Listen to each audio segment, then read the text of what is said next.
Kama ni mara yako ya kwanza unatembelea chaneli yetu ya Top 5 Media, tunakuomba ubonyeze neno subscribe, kisha kwa chini itatokea alama ya kengele. Tunakuomba ubonyeze kengele hiyo ili uwe wa kwanza kupokea taarifa katika chaneli yetu. Asante.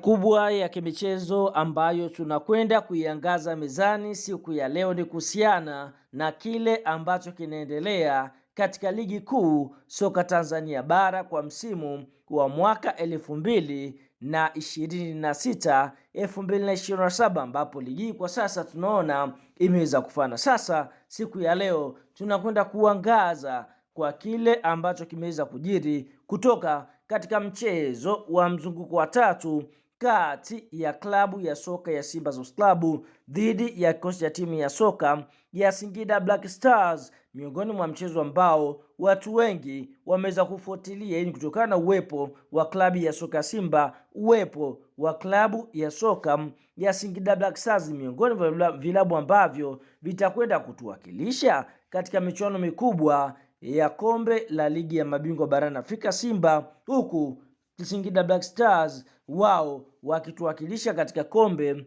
la shirikisho barani Afrika. Fahamu mchezo huu umeweza kuchezwa katika uwanja wa Airtel uliopo mkoani Singida, ambapo klabu ya soka ya Simba wameweza kufanikiwa kuibuka na ushindi wa mabao 2-1. Fahamu bao la klabu ya soka ya Simba lilifungwa dakika ya 12 kupitia kwa Clatous Tuta Chama Triple C Mwamba Lusaka, miongoni mwa wachezaji ambao wanafanya vizuri ndani ya klabu ya soka Simba, akiweza kuandika bao lake la pili msimu huu katika ligi kuu ya NBC ndani ya klabu ya soka Simba, na ni bao la pili mfululizo mara baada ya kufunga Pamba Jiji ameweza kuifunga Singida Black Stars. Lakini fahamu klabu ya soka ya Singida Black Stars waliweza kusawazisha bao hilo dakika 22 kupitia kwa Shekan Ibrahimu, mchezaji ambaye anaitumikia klabu ya soka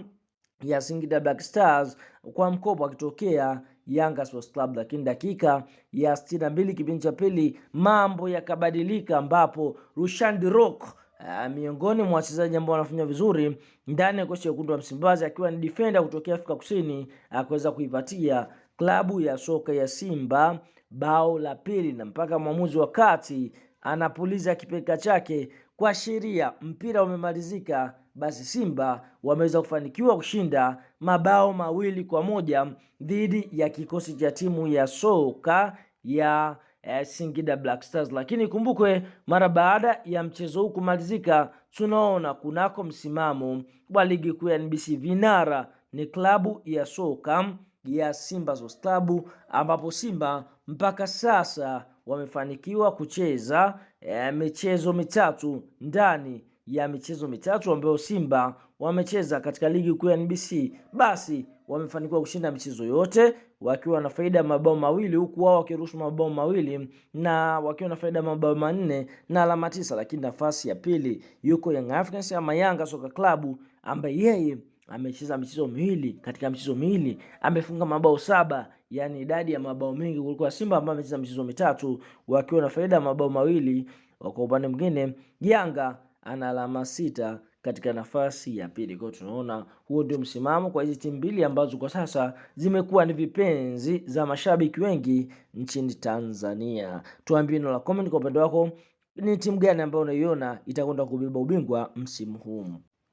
Sasa mara baada ya mchezo wa klabu ya soka ya Simba Sports Club na kikosi cha timu ya soka ya Singida Black Stars kuweza kumalizika na klabu ya soka ya Simba kuibuka na ushindi wa mabao 2-1, ukiwa ni mchezo wa mzunguko wa tatu wa ligi kuu ya NBC, kupitia afisa habari na mawasiliano wa klabu ya soka ya Yanga ndugu Ali Shabani Kamwe ameweza kuposti picha akiwa amejiziba macho misili ya mtu ambaye kwa upande mwingine hata kuonekana, na mara baada ya hapo akaandika ujumbe unaosema hivi: makosa ya kujirudia rudia adhabu yake ni hapa, akimaanisha kwamba Simba waliweza kupata red card katika mchezo wao dhidi ya kocha ya timu ya soka ya Singida Black Stars. Kwa hiyo Simba wamezoea kufanya makosa ya kujirudia. Kwa hiyo adhabu yake ni red card. Kwa hiyo ndio hivyo, Simba lazima aadhibiwe mara baada ya kufanya makosa ya kujirudia rudia.